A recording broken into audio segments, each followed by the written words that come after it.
Okay, fine.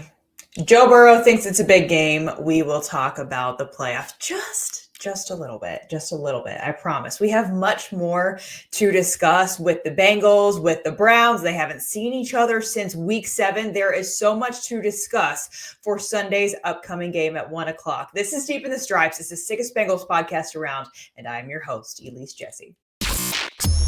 Turn up your volume. Because you're about to listen to The Sick Podcast. Deep in the Stripes with Elise Jesse. From 31 yards, McPherson. And Cincinnati is heading to the Super Bowl. They did it. They beat Mahomes at home. Wow, Joe Burrow. No way. The sickest Cincinnati Bengals podcast. It's gonna be sick. Okay, Bengals fans, I was raised by Bengals fans, so I know this already. Bengals fans just love having a sliver, a glimmer of hope. They just love it. The Cincinnati Bengals, should we be talking about a 6-8 team going to the playoffs? No? You know my opinion on that. No, we shouldn't, but here we go. What is on my mic? I don't even know. I'm not going to mess with it, but yes, I noticed that too. Playoffs. All right. So this is what would need to happen. We'll just run through the scenarios a little bit. The Bengals would need to finish 3-0. The Colts would need to lose one more. Miami would need to lose one more. And then you got that's in addition to either the Broncos going 0-3 in their next 3 games, or the Chargers going 0-3 in their next 3 games. Now, the reason why I would say that we root for the Broncos in tonight's Thursday night football game with the Chargers is because, first of all, the Broncos are on the road in California. So being the road team on a Thursday night is exceptionally hard because you just played on Sunday. So getting all of your starters rested and ready and rejuvenated and ready to go, fixing all the bumps and bruises in time for a Thursday night game can be challenging, especially when you consider the fact that the road team does have to get on a plane. They're not sleeping in their own comfortable California king-size beds. They are sleeping in a hotel room. So all of those play into it, in my opinion. Also, the Broncos, if they were to lose tonight, their next game would obviously be against the Cincinnati Bengals. So you would have some added hope for the Cincinnati Bengals next week going into their game against the Broncos. In that game, they moved it to Saturday at, I believe, 4:30 was the start time for that. So that would be a big game for the Cincinnati Bengals to win. So we would obviously be very interested in them winning that game and playing well in that game as well. And then the Broncos, after the Bengals, would then have to face the Chiefs, which who wants to ever face the Chiefs in December? Chiefs are difficult. Actually, the Chiefs are difficult no matter what time of the year you play them, really. But at the Chargers, it would be more difficult for the Chargers to go 0-3 in their next 3 games unless they absolutely the bed, because after they play the Broncos at home, then they would play the Patriots and then the Raiders, who are both sub 500 teams. So you would expect the route to go 0-3 to be much more possible for the Broncos. And I'm not calling the Broncos a bad team. They are a good team. They are obviously playing for a playoff berth. They have more control over their destiny than the Cincinnati Bengals do. The Cincinnati Bengals are obviously relying on other teams to play poorly in order for them to sneak into the playoffs. So that's your glimmer of hope. We've talked about it. It is on record. Can we move on? I know Joe Burrow thinks this is a big game. I think he thinks every game is a big game because if you didn't notice last week, the way that he was interacting with Zach Taylor, I'm not going to say he was yelling at Zach Taylor because it didn't look like he was yelling at Zach Taylor. He was just yelling and Zach Taylor was there. I think he thinks every game is a big game because he wants to win every single game. The Browns, interesting situation this week. Jameis Winston will not be the starter, as I understand. It is Dorian Thompson-Robinson.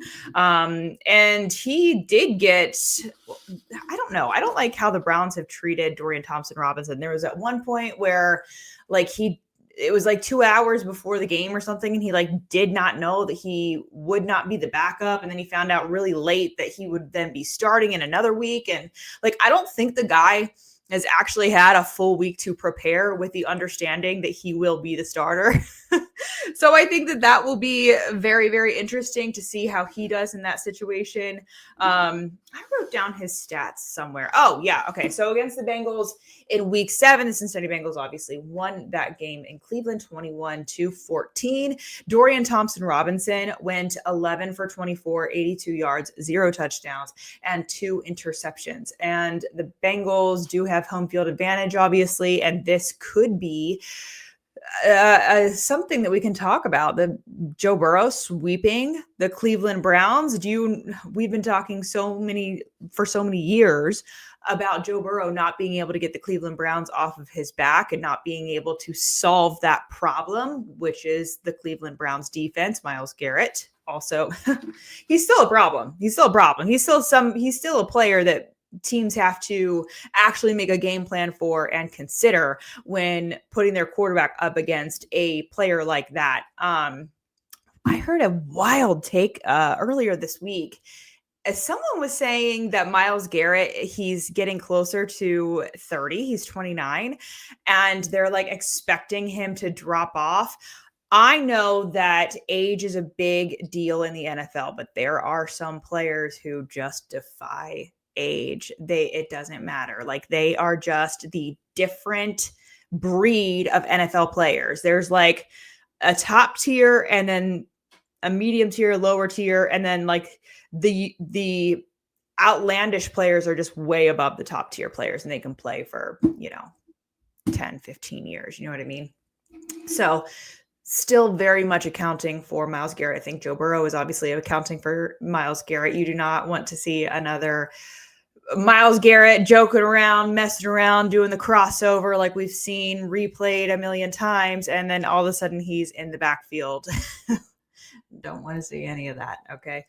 Bengals red zone defense. The media packet that comes out, it essentially like explains, the connections between the teams and just their rankings, their stats, and different categories as far as like offense, defense, stopping the run, stuff like that.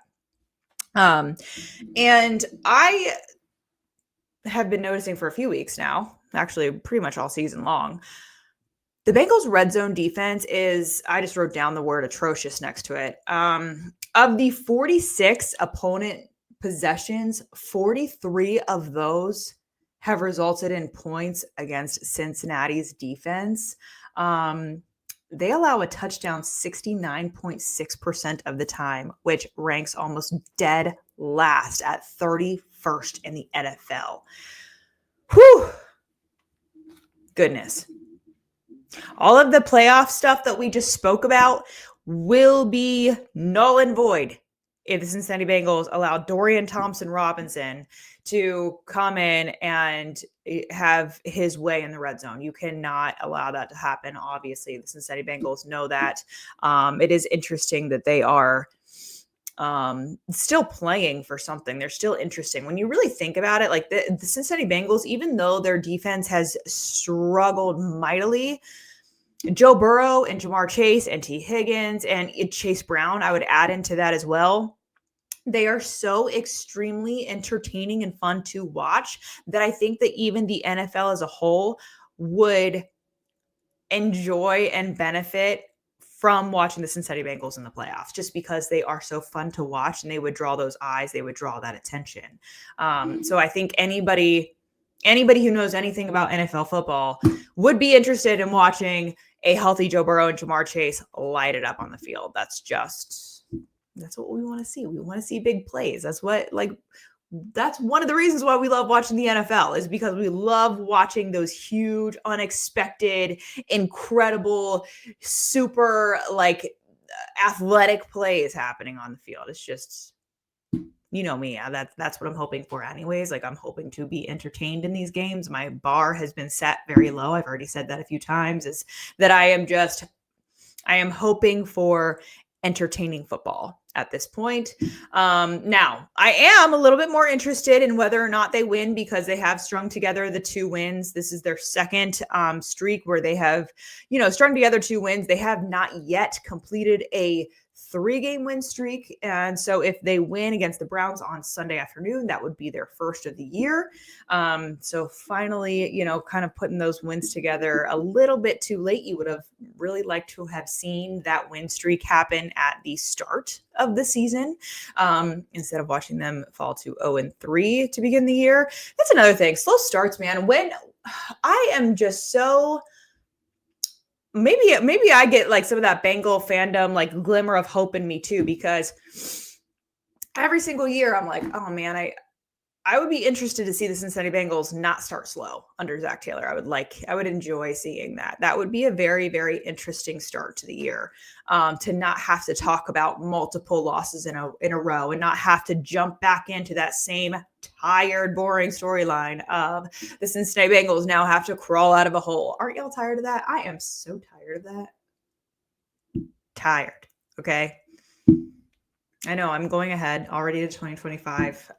We still have 3 games left of the 2024 season. I have a question for you. I would love for you guys to answer this question in my comments or wherever you see this, like wherever is easiest for you to answer this. I don't care if it's Facebook, Twitter, if it's in the comments, whatever. A scenario for you, a question. Would you rather see the Cincinnati Bengals win all 3 of their remaining games, like they are guaranteed to win all 3 remaining games, or throw that scenario into the fire and be able to see the younger, up-and-coming, emerging players get a lot more playing time? And even though they might be making mistakes, you'll be able to see them and how they develop and how they play in live game action, and just see them with like an ample amount of live NFL game action. Those opportunities. Would you rather see them with more of those opportunities or guaranteed wins from the Cincinnati Bengals? I personally, if they lose on Sunday, I would honestly just retire to watching the young guys, the rookies, the newbies get more playing time, see how they react, see how they anticipate plays, see how well they know the playbook, see how they play in live NFL game action. That's just my opinion. But again, that is what I would personally like to see if they happen to lose on Sunday. I don't expect them to lose because Joe Burrow and Jamar Chase are just out of this world good. But I don't know. We'll see. Myles Garrett can obviously hamper the idea that I have of the Cincinnati Bengals just winning on Sunday and putting together a 3-game win streak. So far this season, he's got 38 tackles, 15 of TFLs, 11 sacks, and 25 quarterback hits. So again, when you talk about Myles Garrett, you talk about really good defense, and you talk about Joe Burrow. He's still dealing with that knee issue, so he's already kind of referenced that he's going to have to deal with that. It's just something that he is just forced to handle throughout the remaining weeks of the season. So when you're looking at, especially me, when I'm looking at these games, especially AFC North games, you know how I roll. I am just hoping that there are no significant injuries, because obviously this division as a whole has a history of teams coming away with a lot of injuries, and some significant injuries to not just the special teamers or newbies, but to their stars. So we've seen it time and time again with the Ravens, Bengals, Steelers, Cleveland. You just hope that the team gets out healthy, because in my opinion, if guys like Jamar Chase, Joe Burrow, Chase Brown, Trey Hendrickson, just pretty much everybody, like if you can get out of these next 3 weeks with your health, like there's no significant injuries to your star players, you're not set back. You're not like already set back at the start of the offseason. Like then those guys can actually, instead of going to rehab and trying to work back from an injury, they know that all they have to do is just kind of heal up, their bumps and bruises that they gain over the season. And then they can move through just getting some rest, obviously, take a few vacations, enjoy themselves a little bit, and then get right back to work instead of having to rehab. I just think that makes for a better 2025 season. And I think that they would probably agree. Joe Burrow against the Browns. He's played in 7 games against Cleveland so far in his career. He has 172 completions of 272 attempts. That is a 63.2% rate. He's thrown 12 touchdowns to 5 interceptions. I think any defensive player who goes against Joe Burrow wants to have a really terrific day against a quarterback like him, because a guy like Joe Burrow already draws so much attention that if you are a guy who makes Joe Burrow make a mistake, it says a lot about you also as a player, as a defensive player. So I think anybody coming out ready to play and defend against Joe Burrow they don't need like added motivation. There's no extra hype that comes with it. It's just, you've got to play well against one of the best quarterbacks in the National Football League. That game was moved. I know it was supposed to be tonight. But that game was obviously moved by the NFL. So they will be playing on Sunday at 1:00. I will be there. So if you are there and you happen to see me, please say hi. Full disclosure, I am such a fast walker that if I just like walk past you, and I also sometimes, and I can be hard of hearing sometimes too. So if I just walk past you like a speed walker and you say something and I don't turn around, it's because I don't hear you. And I'm like tunnel vision zeroed in on what my next destination is. So, yes, if you see me, say hi. I would love to chat and talk with you guys as well. One last thing before we go. One thing I do not want to see from the Cincinnati Bengals on Sunday against the Browns, and it's hard to do against a division opponent, I know, but they have to start cleaning up these penalties. These penalties are hurting them. They are shooting themselves in the foot with these penalties. So far in 3 games against Pittsburgh, Dallas, and Tennessee, they have 35 penalties for 291 yards.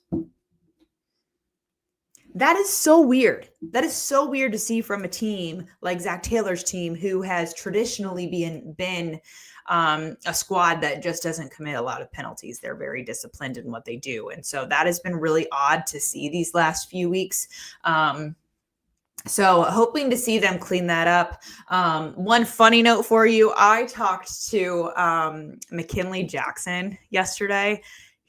That dude. I've been covering this team specifically for 11. This is my 11th season covering them. So I've seen a lot, heard a lot, been in a lot of different conversations. And so like not a whole lot surprises me or catches me off guard.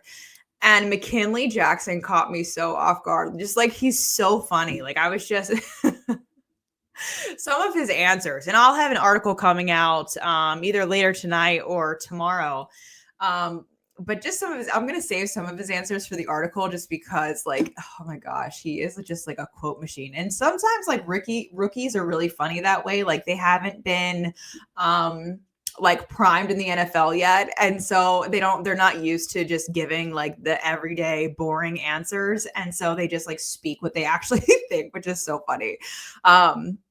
But in this particular situation, I had asked him like just about his mindset as a defensive tackle and playing D-line, because it was just kind of a conversation throughout the locker room about Hard Knocks and about Joe Burrow asking Alex Kappa about whether or not O-line was fun, and how Kappa was essentially like, it's the most anxiety-driven position in the entire league.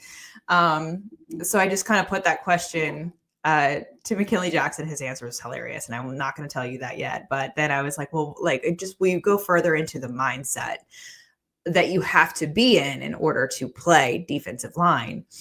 And he was just like savage mode. And then what caught me off guard is he's like, when I wake up, I'm in savage mode. When I wake up, my pee is hot. And I'm like, in my head, I'm like, did he just say his pee was hot? And in my head, I'm like, don't make a weird reaction, because he was just being himself, and I didn't want him to see my reaction and think that being himself was not what he should be. and like kind of dial it back a little bit. You know what I mean? And so I was just trying to keep like a straight face and not like just start cracking up. And I was just like, I'll reference that back. I'll just make sure I re-listen to that. And I re-listened a few times and it was just so funny. I'm like, you are an interesting person to talk to. Very interesting. Yeah, we had a great conversation. I was like, what age did you start shopping at Big and Tall? And he's like, 12, 13 is when I started shopping at Big and Tall. And then he started calling himself a small defensive tackle. So just, he's funny. And he also referenced about how like his mom and his sister would give him their food sometimes at dinner time because they would just give him all of their extras because he was just growing at such a rapid rate. And then he was playing so much football and he was out there for 3-4 hours every single day. So he was starving and they were just like, here, take our food. You got it, big guy. Go ahead. And so he was just like talking about that. I thought that was really interesting and funny to hear. But yeah, that article should be coming out this week. But yeah, we shall see. I liked what I saw from McKinley Jackson, obviously, against the Titans. I like seeing him getting some playing time, especially against the current talent that is in the AFC North at offensive line, and seeing how he does that way that in year 2, he can just take that much bigger of a step. Obviously the Cincinnati Bengals need some more talent on the defensive line. You've got Trey Hendrickson, of course, who has been a noted, incredible player. Sam Hubbard is hurt. And so you're just hoping to see one of these younger guys, Myles Murphy, McKinley Jackson, Chris Jenkins, just these guys emerge with power and force and fierceness and savagery in 2025. That's all I got for you. Game time, 1:00. Hope to see you there. And yeah, of course, I'll be talking to you after the game. I think we're going to do it a little bit differently next week just because it's Christmas week. So we'll have another episode, a reactionary episode out after Sunday's bout with the Browns. That's it. See you later. And that's a wrap. Hope you don't miss us too much until next time. Follow the Sick Podcast Deep in the Stripes with Elise Jesse on YouTube, Instagram, Facebook, Google Play, and Apple Podcasts.